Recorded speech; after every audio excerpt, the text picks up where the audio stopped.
Hi guys, Phil from AQUATECH here. Today I'm going to explain the main differences between using a dry port and a wet port and how that works on either a dome or a flat element. So first up, I'm going to explain using a dry port method on the flat ports. Now a flat port has a flat element compared to the dome ports, which has a curved front element. When using a dry port method, there's two options that we highly recommend. The first one is to apply a small amount of candle wax. A non-scented plain candle is the best type of wax to use. Get the small candle and apply cross marks on the lens port. Grab a dedicated lens cloth, which we will only use for this method, and rub that in a circular motion until you buff the wax off. Using the candle wax method, this will leave a thin film of wax residue on the lens port. It is also non-harmful to the acrylic element. This method will allow the water to bead off the element and give you a nice clean shot. If you feel that the waxy residue is wearing off during your shoot, simply use a soft, non-abrasive material like the neoprene from your wetsuit and wipe the lens port.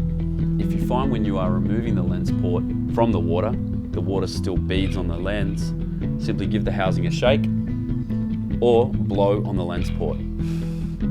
This should remove any water drops which are sitting on the element. We recommend keeping your lens port out of the water as much as possible when in the water to enable the wax to last longer. The other technique which AQUATECH recommends for dry ports is using a kitchen squeegee. Simply grab one from a supermarket or hardware store, use the squeegee to drag across the front element, giving you a nice clean port. The next topic is wet ports.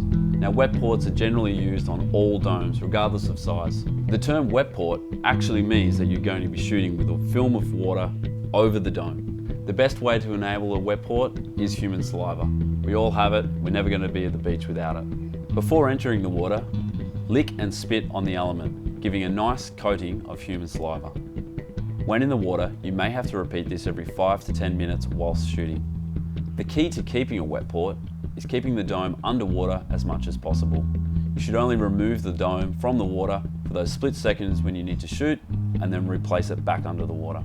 So I hope this video helps and explains the differences between using the dry port method on the flat ports and the wet port method on the domes.